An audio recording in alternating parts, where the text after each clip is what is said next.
It's a pleasure to be here. I am very grateful for having the chance to talk with you all today. And I apologize, I went to the wrong school. I have some serious law school confusion altogether, as you may have seen in the news. I'm here today to talk about my new, whoa, there I am. I think I have the wrong display open. Let's try this. There we go. I'm here today to talk about my new book, Unraveled, Obamacare, Religious Liberty, and Executive Power. Look at that, actually works. And this book tells the story of the Affordable Care Act, or Obamacare, over the last 4 years. And it builds on three primary themes: how the law was enacted, how the law has intersected with religious freedom, and how the law has tested the bounds of executive power. So I'm going to tell the story chronologically from the birth of the ACA. Now, to know the ACA, we actually start much earlier with something called Hillary Care. Now, most of you probably weren't alive when this happened. See, as a professor, I can say that now. But in the early 1990s, First Lady Hillary Clinton attempted to reform our healthcare system with a law called the Health Security Act. The Health Security Act would have guaranteed all Americans a right to health insurance. As perhaps some of the older people in this room may remember, that law did not go so far because people opposed it. Okay? Why did people oppose this law? Because they were afraid of losing their health insurance they liked. There was a series of commercials on TV that were aired called the Harry and Louise commercials. And in these commercials, you had this ma and pa sitting at the table and discussing, you know, I like my health insurance. This new thing, this new Hillary Care thing, I may lose a doctor I like. I may lose the choice that I like, and that's not something that I want. As a result, Hillary Care died. I want to teach you a very basic principle of healthcare that will explain a lot of the things going on today. There are three things you look for with health insurance. It has to be affordable, accessible, and comprehensible. What does that mean? Well, first of all, if health insurance is too expensive, if it's not affordable, people simply won't buy it. If health insurance is not comprehensive enough, that is, doesn't cover enough stuff, it's not very useful. And if health insurance isn't accessible, that is, people can't buy it, maybe sick people, for example, the people who need it can't get to it. All three things must be considered when buying health insurance. But I'll tell you, you can only have two at a time. Because if you want health insurance to be available to everybody and very comprehensive, it's not going to be cheap. If you want cheap health insurance, it's not going to be very good. And if you want cheap insurance that's very comprehensive, sick people won't have access to it. This is a dilemma, truly a dilemma, of health insurance. How is it possible to create a policy that's at the same time cheap, available to everyone, and comprehensive? It cannot be done. So when the Affordable Care Act was being sold, the people in government recognized this. And they said, you know what? Here's how we're going to resolve this dilemma. With a simple promise that you've probably heard many, many times. The promise was this: if you like your plan, you can keep your plan. Who's heard this before, right? You've heard this. If you like your insurance, you can keep your insurance. Why was this promise so important? Because this put people at ease. They knew even if we get this new Obamacare thing, right, I can keep what I like. This was always impossible. And the reason why this was impossible was because when you make insurance more comprehensive and you make it more accessible, it's going to become more expensive. Or if you try to control the costs, it'll become less comprehensive and people will lose the doctors they like. If you understand these three elements of healthcare, you will get the present-day debates over the ACA and why people perhaps aren't as happy as they thought they would be a couple years ago. But in any event, in 2009, after President Obama's election, he decided to push forward with this health care reform. And one of the first things that they had to do with, would there be any bipartisan support for the ACA, right? Would Republicans join this bill? And the short answer was no. The GOP said, we want nothing to do with this. Now, usually that's a problem, right? To pass a big bill, you need to have people from both parties supporting it. Not here. And the reason why is because the Democrats had 60 votes in the Senate. And as I'm sure all of you know, when you have 60 votes, you can block a filibuster, right? You can get past the filibuster threshold. And the Democrats decided we will go on a 60-vote basis to approve this law. So the ACA, the Affordable Care Act, is roughly 2,000 pages long. No one read it, right? No one actually read the bill. It was only introduced in December of 2009 and voted on a couple weeks later. Indeed, the chairman of the Finance Committee actually said, I don't actually read the bills I vote on, I pay someone else to do that. So if any of you are ever interns or members of government, you'll be reading the bills for them. They don't actually read what they vote on. It's actually a scary thought. But at the time, they passed this bill with a straight 60-vote block. Not a single Republican supported the Affordable Care Act.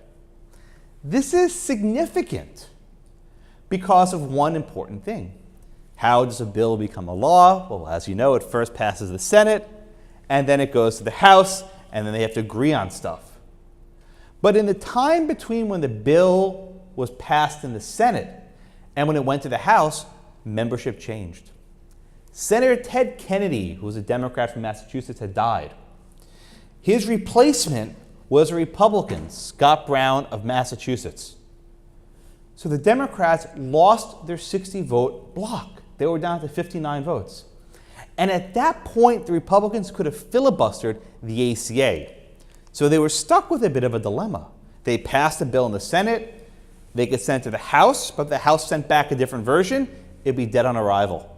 So what happened? Speaker Pelosi and the House Democrats said, we are going to pass the Senate bill as is. This wasn't a final version of the bill, it was really a draft. But they passed the Senate bill as is, and on a straight party line vote, if you can see, behind me, wherever I am, you see over there, not a single Republican supported this provision. And that's actually very significant. Because to this day, the GOP is insisting on repealing and replacing Obamacare. A lot of it starts with this single slide with no Republican buy-in from the bill.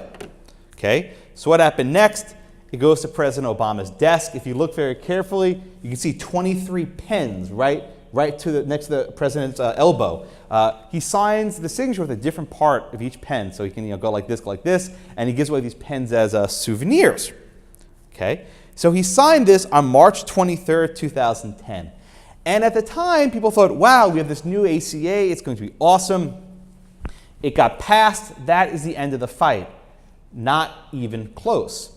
Within 8 minutes of the ACA being signed into law, lawsuits were filed across the country challenging the constitutionality of Obamacare. And what specifically were they challenging? The law's individual mandate. What is an individual mandate? It says if you are healthy and you make some money, you are required to buy health insurance. And if you don't buy health insurance, we're going to penalize you. We're going to give you a penalty.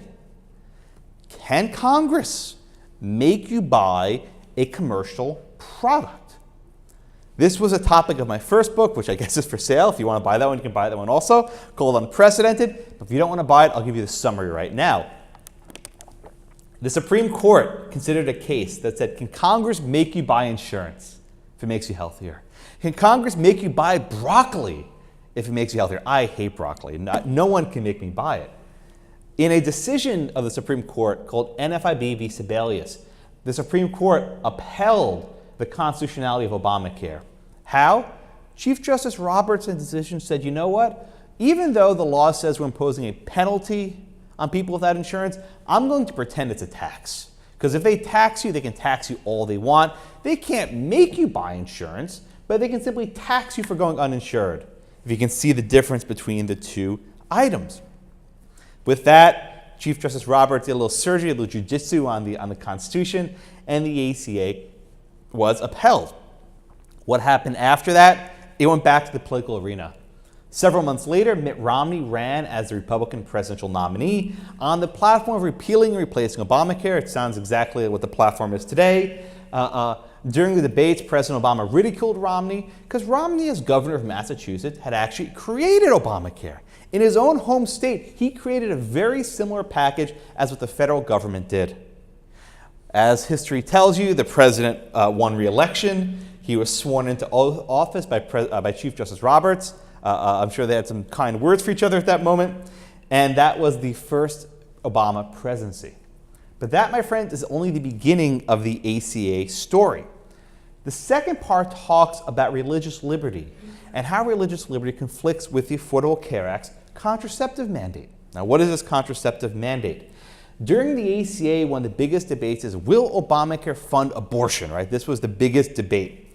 And President Obama signed an executive order saying, no, we will not fund abortion. But that wasn't the only controversy bubbling up. The other controversy bubbling up was something called the Women's Health Amendment. And what the Women's Health Amendment says is that for certain women, insurers must provide, quote, preventive care. Preventive care. What is preventive care? Well, the Obama administration said preventive care means birth control, contraceptive, the full range of FDA-approved contraceptives you are now required to cover under Obamacare. So if you have a small business with 50 more employees, you need to cover your female employees' birth control. So for most women, that's like, great, yeah, look, I get the pill for free, whatever. But this did not only apply to big companies, it also applied, by the way, this is an actual commercial for Obamacare. If you can't read it, it says, let's get physical, OMG, he's hot. Let's hope he's as easy to get as his birth control. Yeah, right? But this did not only apply to big companies, it also applied to religious employers, such as a group of nuns. Yes, the ACA, by its own terms, required religious charities, like nuns, to actually cover birth control for their employees. As you can imagine, this was extremely controversial. And they did some accommodations. They tried to say, okay, how do we deal with the nuns?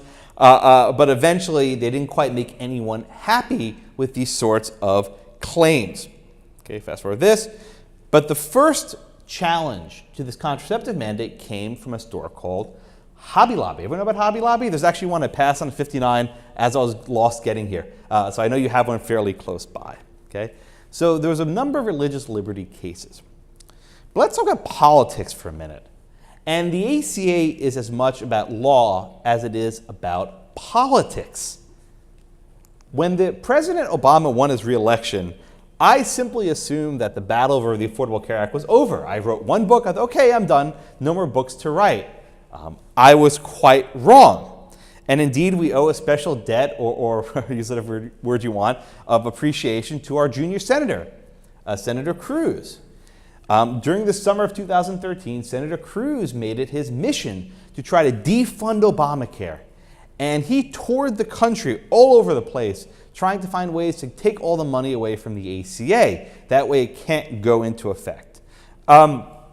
This plan culminated in September of 2013 with a filibuster, where he was speaking for almost 25 hours straight. You think it's hard to do this for an hour straight? Imagine speaking for nearly 24 hours straight. It's really tough. He actually read his little girls from Dr. Seuss' Green Eggs and Ham from the Senate floor as he put them to sleep. But after his filibuster, not much was accomplished, except that the Republicans were resolved not to fund the government if it funded Obamacare. And on October 1st, 2013, there was a federal government shutdown. You may remember that as a result of the shutdown, a lot of the national parks were closed. Veterans who wanted to go see memorials in Washington, D.C. were turned away. But soon enough, with the debt ceiling closing in, the government was able to get funded again. And the ACA was fully funded. So the entire shutdown experiment did not accomplish anything. Okay.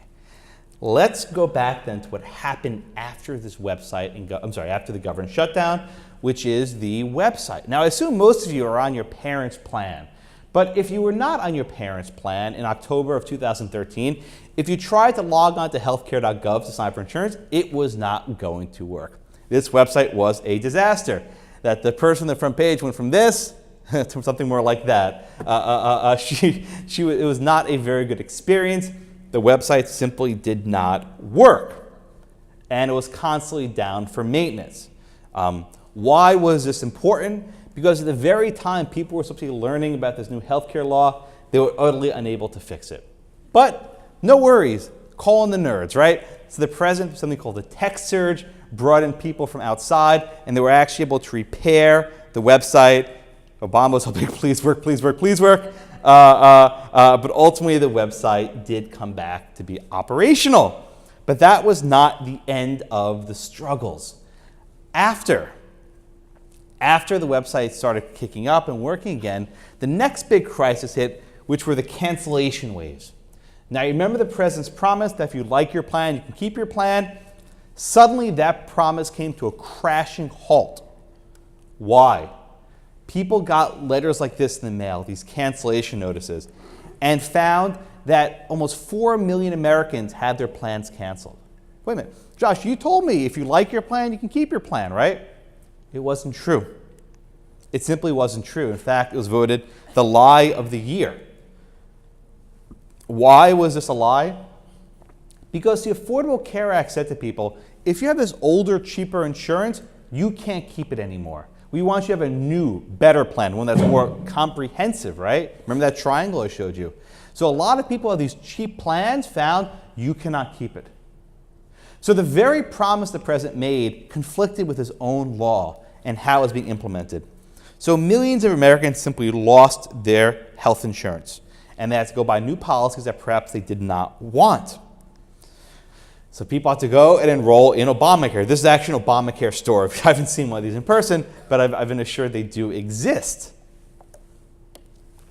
And after the first year, to their credit, the president managed to sign up nearly 8 million people. The number today is about 12 or 13 million people who have now gone onto the exchange and purchased health insurance. So there are people who've gained access to health care because of the ACA.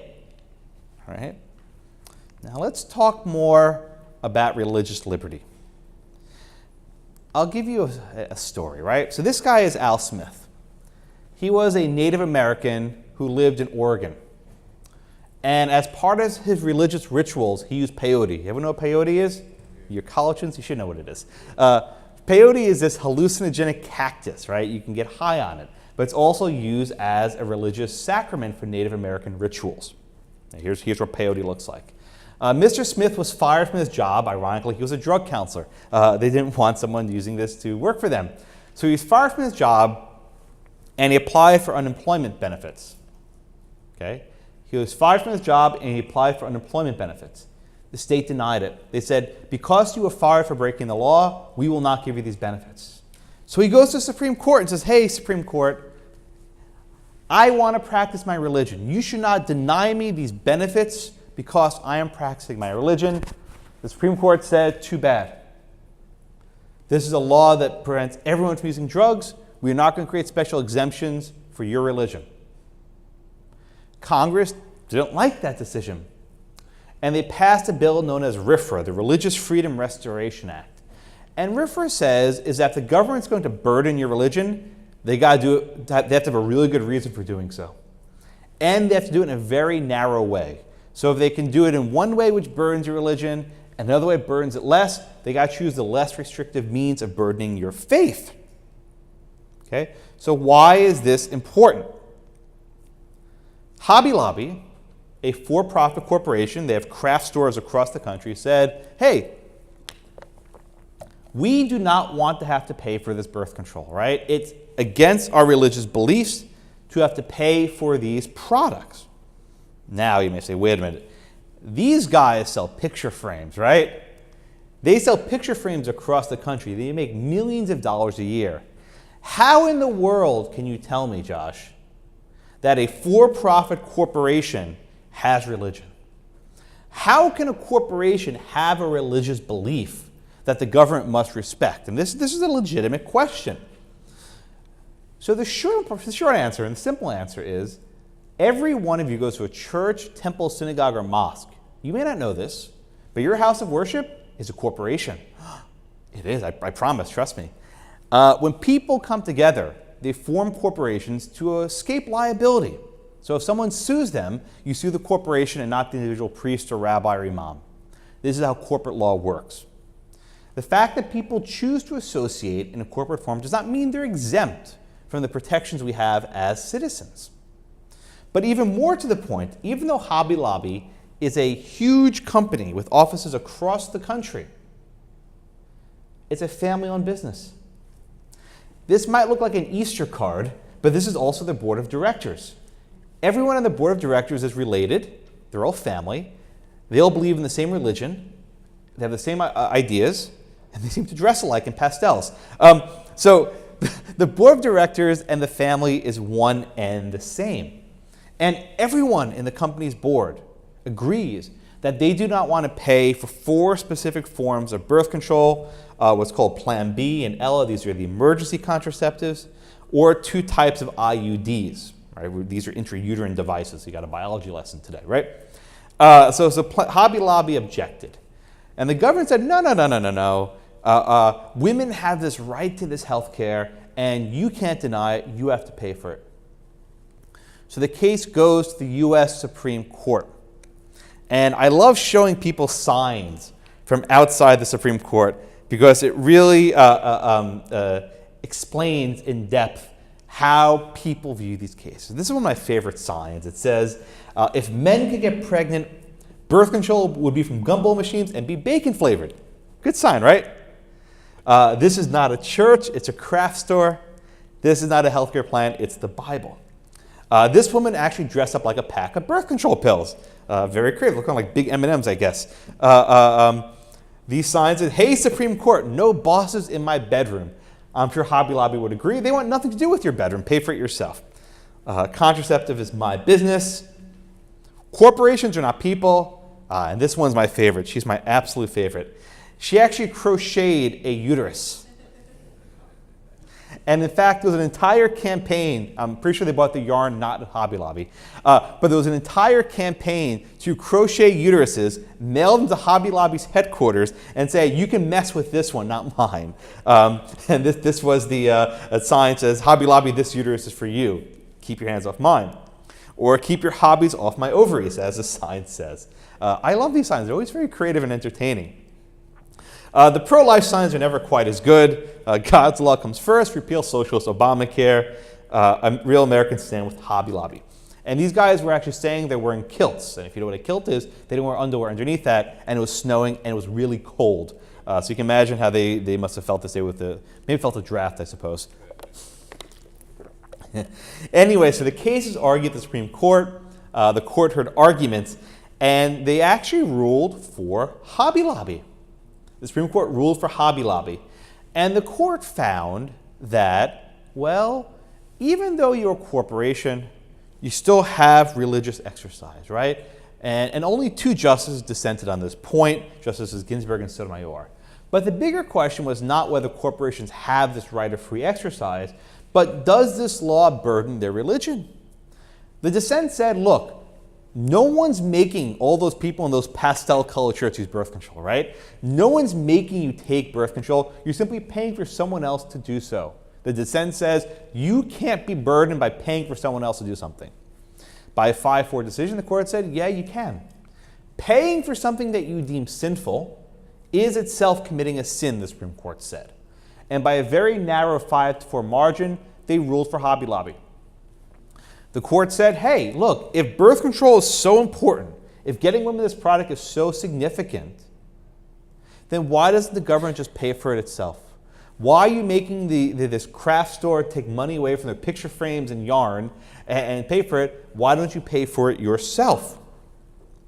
Now, the most famous part of the dissent came from what's commonly known as the notorious RBG, who is also called Ruth Bader Ginsburg, and she became something of a pop celebrity.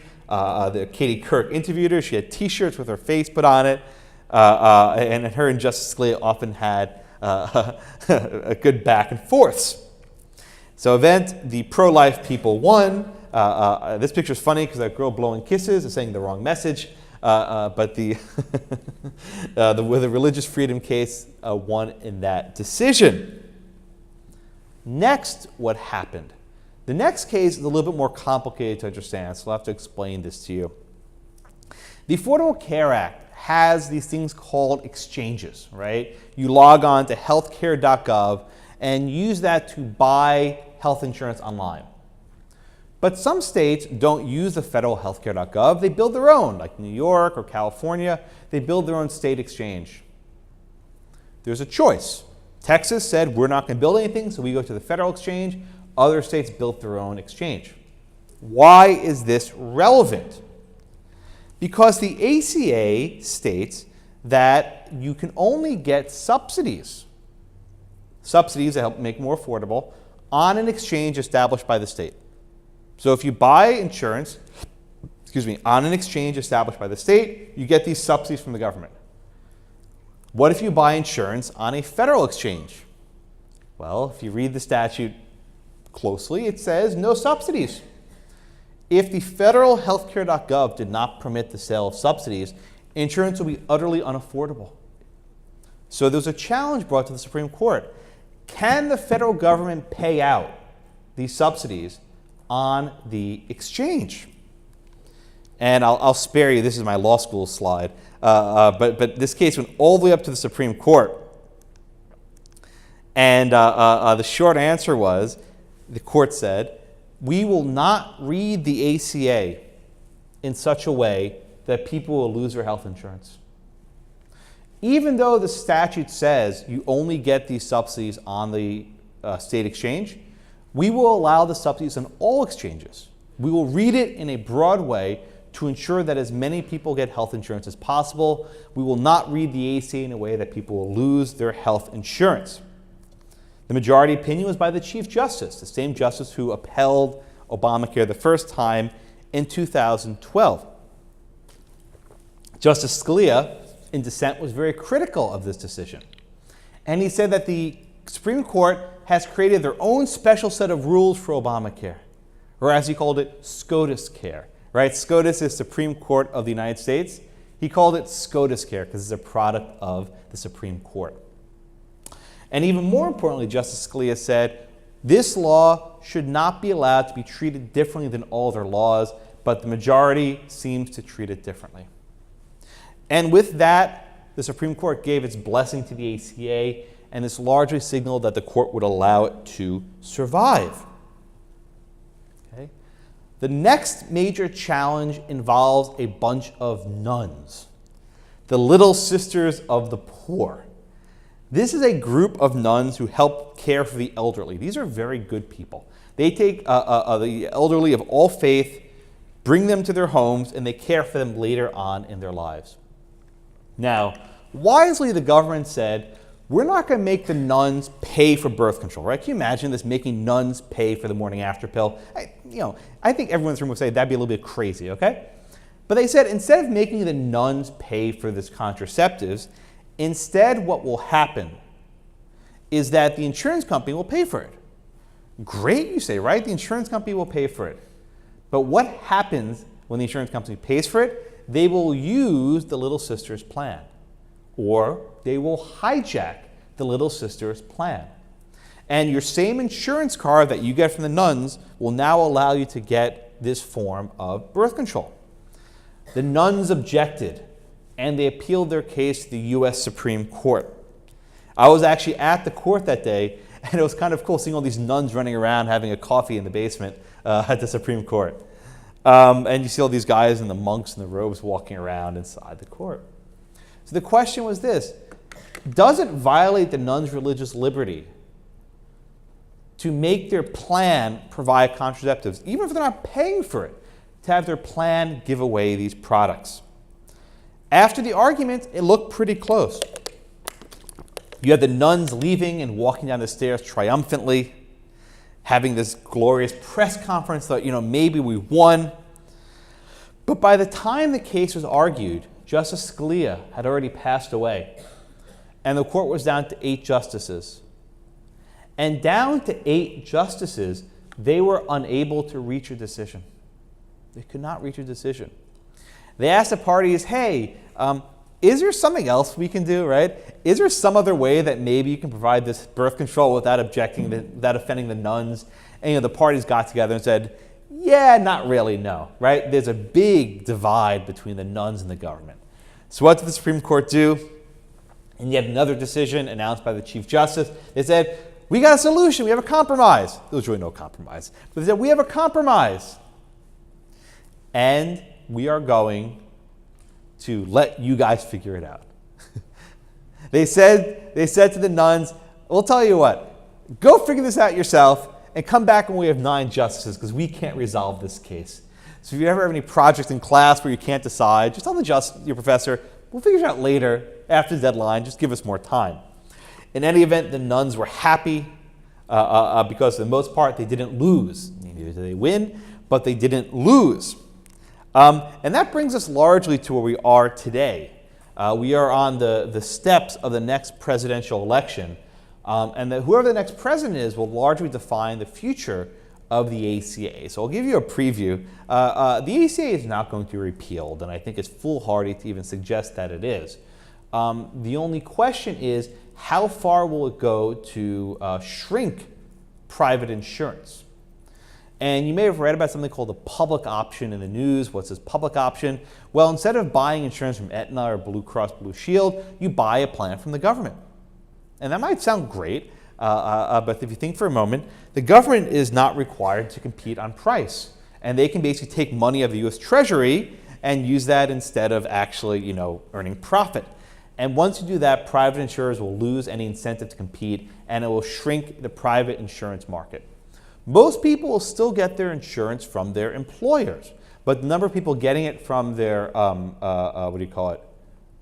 the individual market will continue to shrink. And both Hillary Clinton and Barack Obama have both backed the idea of a public option. So I'm going to stop there because I want to make sure I have time for plenty of questions. I came a little bit late. Maybe we'll give you some time to make up for it. But thank you so much for your attention. I'm very grateful for the opportunity to be here at Lone Star, and I hope you have some good questions. Thank you so much. Now let's start the Q&A, and what I want Josh you to do when you get a question, repeat it for the benefit of the recording. I'd be happy to. All right, let's have it. Let's open it up, guys. Oh, come on. I see you guys taking notes. You definitely have some questions. Okay, I'm going to prime the pump. This is sometimes what it takes. There was a question in the debate the other night that went unanswered, and that is, how do you view the Constitution? Should it be viewed from the way the founders intended, or is it a living document open to reinterpretation by later generation? Why is that an important question, and where do you come down on it? What a good question. It's such a presidential question, in fact. So I'll repeat the question too, because he asked me to. During the debate the other night, a question was asked, what is the best way of reading the Constitution? I have one here. I keep one in every suit jacket for questions exactly like this.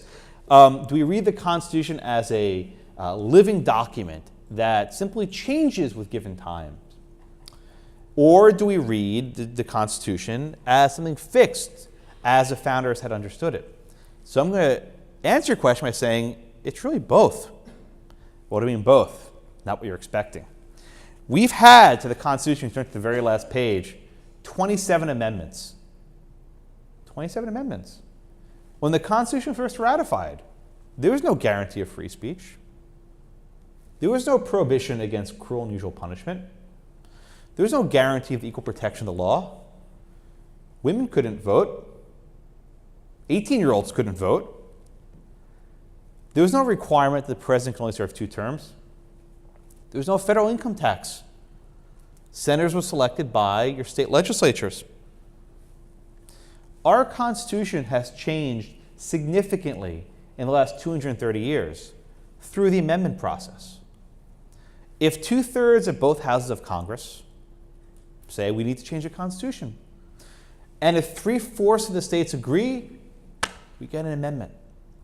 So we simply don't have a document that's fixed forever. It can change, it has changed. It's hard to change though, make no mistake, my friends. It's a tough process to change.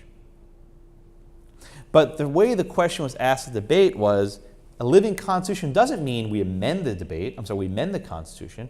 It means that judges, perhaps 5 out of 9, decide, here's what the Constitution means today, and here's what it means tomorrow, and here's what it means 15 or 20 years from now. And there's something problematic by 5 people who simply aren't elected and have lifetime tenure deciding what a fundamental law means. And a decision of one justice can basically overwhelm what 3/4 of the states can do otherwise. So I am never a fan of this notion of a living constitution. We have a constitution that can be amended. And by letting the courts do it, it eliminates the incentives for the people to change their own founding documents, which I think is very problematic. So I'm more of an originalist, if you want to call me like that, and I say we can change the Constitution if the people so decide. Okay. Thank you for the question. Guys, let's have something on the ACA. Come on, somebody step up, and here we go, right here. Yes, sir. If Obamacare, if it's repealed, do you have a plan that you recommend could come in place of it? Okay, so the question was, if Obamacare is repealed, is there a plan to replace? So the first answer is it's not going to be repealed. And the simple reason why is that entitlements, giving people stuff, you can't take it away. Once you give away an entitlement, it's basically fixed there forever. So there's a couple provisions of the ACA that are fixed, and one provision is very popular, the idea that people with certain pre-existing conditions cannot be denied coverage. This is the most popular part of Obamacare and the most expensive part of Obamacare. Covering sick people, as it turns out, is really expensive. I mean, most of you in this room are probably fairly young and God willing, healthy. You don't use much health care. So for you to get health insurance, it's probably a waste of money. But for someone with an advanced form of cancer or leukemia or whatever, they're using a lot of care. And what the insurance companies have found is that the small number of people who are in this sick pool are using a huge share of insurance. So the focus of getting those people covered is the hardest part, and it requires raising premiums on virtually everyone else. So the short answer, and I appreciate the question, is what would be the best way of reforming health insurance? For a lot of people to lose the care they have, and it's not going to be popular. What I mean, 80% of Americans get their insurance through their employers. This is an absolute mistake. There's no reason why your insurance should be bound to your employer. It should be portable wherever you go, because when you have it through your employer, it's a form of compensation, right? It's tax-free. It should actually be taxed. We should be taxing insurance as a benefit. That way people are more economical about it. Insurance is not something that should be given away for free by your employer. People should have to buy it on their own. Now that's really unpopular. People won't like that, but that'll actually go a long way to breaking the system that we have now. But that will never happen because people like their employer's health care. Yes, ma'am, over there. I'll put my Constitution back in my pocket if I can. I'm waving it around like Kaiser Khan, right? I was wondering how you can reconcile that with the effect that not having access to health insurance has on the 20% of the population with disabilities. I'm sorry, well, I didn't say the first part of your question. Repeat it, please. 20% of the population has a disability, and I was sorry, I'm really distracted by this microphone. I'm echoing. That's fine. Yeah, talk to me. I'll repeat. I'll repeat whatever you say. I was just wondering what your thoughts were on how Obamacare or the lack thereof would affect that segment of the population. Okay, so the question was, and I'll repeat it if anyone didn't hear it, is how does Obamacare or the lack thereof affect those with disabilities? Now, one of the groups that's actually benefited the most from the ACA are people with disabilities, because by and large, a lot of people cannot be insured before this. They actually had difficulty getting insurance because the insurance company say, hey, you had this pre-existing condition, we won't cover you. So the key aspect of the ACA is it told insurers, you have to cover anyone who signs up, right? If someone comes to you and says, I want insurance, you have to pay for it. What the ACA failed to do is actually provide enough money for that coverage and to actually make that affordable. It's lovely to say we're going to pay for these people insurance, but the ACA doesn't actually have enough to pay for it. So that's why we're having other people have their premiums raised to cover it. Thank you for the question. Yes, ma'am, over there. What happened to the nuns case? Like, did it ever get figured out or no? So the question is, what happened to the nuns? They're in a bus somewhere and singing How Do You Solve a Problem Like Maria. The short answer is it hasn't been resolved yet. It's still working its way through. And the Supreme Court basically said, send this to the lower courts, figure it out, and come back to us in about a year. So maybe some point this year I'll come back up after the election probably. But the nuns, as of this moment, they are not paying for birth control. So they're still happy. Yes, sir. So how does the Affordable Care Act and Obamacare compare to the more European style of universal health care? Very good question. So the question was, how does the ACA compare to the more European styles of national health care? So I am generally opposed to national health care, but in some respects it's better than Obamacare. And let me explain what I mean by that. The ACA takes the worst aspects for health insurance, which is basically enhancing employer-provided health insurance, and putting on all these mandates on top of it, so there's very low flexibility. It's a huge intrusion, but perhaps the consolation is at the current pace, our health system is not particularly sustainable. And I think we'll actually get to a point where if this public auction kicks off, that will eventually balloon up into a national healthcare system. I discuss this at the end of the book, but I think it's not long for this world till we're going to have some sort of a national healthcare system, one way or the other. Yes, sir, the hat. No, I'm sorry. Yeah. Sorry.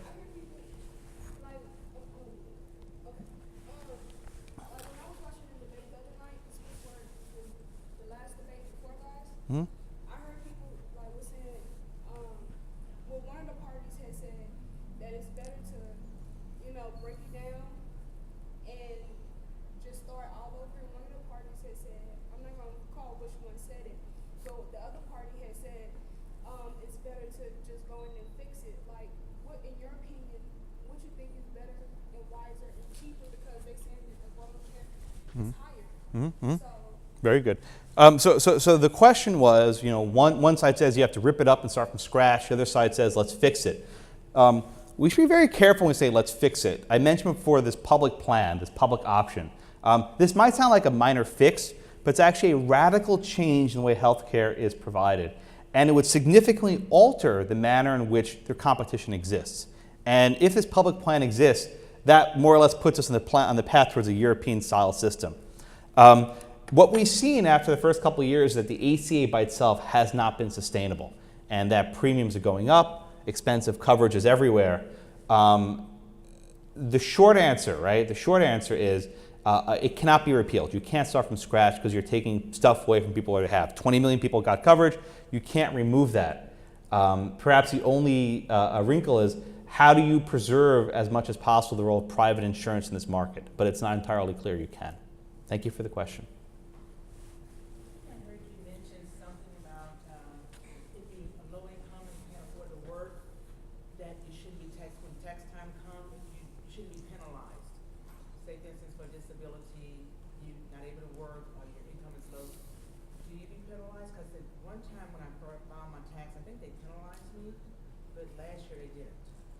Okay, so the question I think was about, the question was, does the ACA penalize people for not having insurance, right? So the way the ACA works, it says, hey, we're not going to discriminate against you for any sort of pre-existing conditions, right? But you got to go get insured. You can't just sit there and wait and be uninsured until you get sick and buy insurance in the ambulance ride to the hospital. Imagine that, right? Imagine you never buy health insurance, but on the ambulance ride to the hospital, you take out your iPhone, you buy insurance. Okay, that would be a racket. No one would like something like that. So the alternative is say, we will penalize you for going uninsured. But what's actually ended up happening is a lot of people who simply have an insurance have sought exemptions, said, hey, I can't afford health insurance. And like, okay, we're not going to penalize you. We're not going to penalize you. So maybe you got an exemption. I'm not sure. But the penalty has not been enforced consistently. Yes. Yeah, the purple. Was it part of the issue that it rolled out recently that they expected some of the states didn't buy in? Good question. Do you think that if they did, it would have been different? Very good question. So her question was, a lot of states didn't buy into Obamacare, right? And what do I mean by this? There's something called Medicaid, which some of you may be familiar with. It's a form of government health insurance for people below a certain poverty level, below the poverty line. Obamacare said, hey, states, if you want to give Medicaid to even more people, not just the poverty line, but at 133% of the poverty line, the federal government will give you more money to cover that. Okay? A number of states said, we don't want that. We don't want it to deal with this. It imposes more costs in the states, or we have to raise taxes. So I think, now there were about 23 states have not expanded Medicaid. So if you're living in Arkansas at a certain income, you're going to get government insurance. But if you cross the border to Texas, you will not. And so there are about 4 million people who could have gotten insurance through Obamacare but haven't. That sounds like a lot, but that has nothing to do with the individual marketplace. The marketplace is where the big problems are, because these people are actually paying for it themselves and the costs going up. But it has been significant that roughly 4 or 5 million people who could have gotten it haven't because of states simply saying, we don't want it. I saw a hand somewhere over there. Yeah. So because they do penalize you if you don't buy into healthcare, could you, say you get in an accident, you don't have healthcare, they've been penalizing you, and you would pay the penalty. Say you got in an accident in your ambulance, could you just buy healthcare? So the question was, is it possible to now simply buy health insurance in the ambulance right on your iPhone? The short answer is no. The ACA operates with what are called special enrollment periods, which means you can only sign up at specific times of the year. Unless you're in the ambulance during that special enrollment period, which is from like November and December, you're out of luck. However, and this is the rub, the government has basically let a lot of people sign up late. And if you call the government and say, hey, I lost my job or this bad happened to me, they say, okay, we'll let you sign up late. And that's actually created a lot of these exact issues. People take advantage of the system. So now the government promised to crack down on these late enrollment periods. Let's take, I think we'll get these two, okay? Okay, 2 more questions. One, two. Okay, so I see that when the Constitution was written, one nation under God, a lot of religion within the Constitution, and then now the culture is very much like everyone has their beliefs and everyone is right and like everybody is okay. So with that then, with how you said that the Constitution is always changing with culture and changing with the time, why doesn't the government just defund anything that has to do with religion? All right, so the question was, I'll summarize the end. The question at the very end, why doesn't the government defund religion? And in part because of changing perceptions toward faith. I think the short answer is, well, we still have a First Amendment. Whether or not people agree with it, the Free Exercise Clause is still in the Constitution. And still provides a protection from the government against infringing on the religious liberty. We also have the statute called RFRA, the Religious Freedom Restoration Act, which provides protections. But I think the broader question is, why doesn't the government just get out of the business of religion altogether, or something like this? There's still a significant portion of the populace that has a strong faith, and this is part of their civic duty, right? People live their religious beliefs, and they don't just keep this in the houses of worship. So when you have a thing like Obamacare, which tells a bus full of nuns to go pay for birth control, you create these clashes. And what we're seeing now is the court struggling mightily with how to reconcile these sorts of debates. And it's a very difficult question. I appreciate your thoughtfulness, and you're trying to get to a tough issue. I appreciate it very much.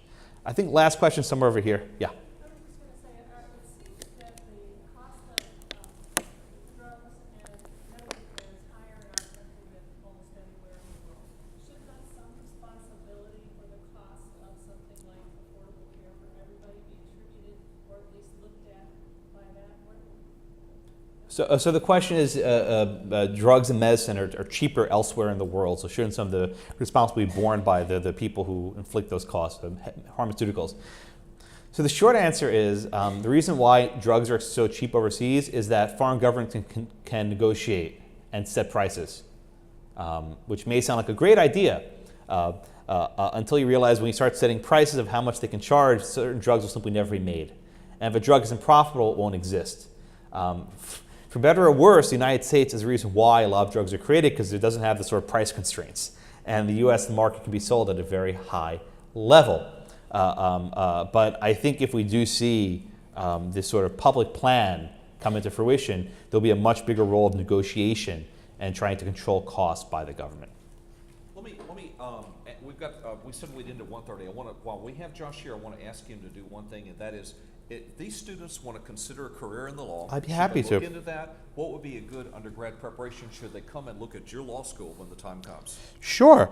So the short answer is you should all consider law school. And I actually have an invitation. My email address is right there. If you want to write it down, it's joshblackman@gmail.com. I'd invite all of you to come to visit me at the Houston College of Law, soon to be renamed.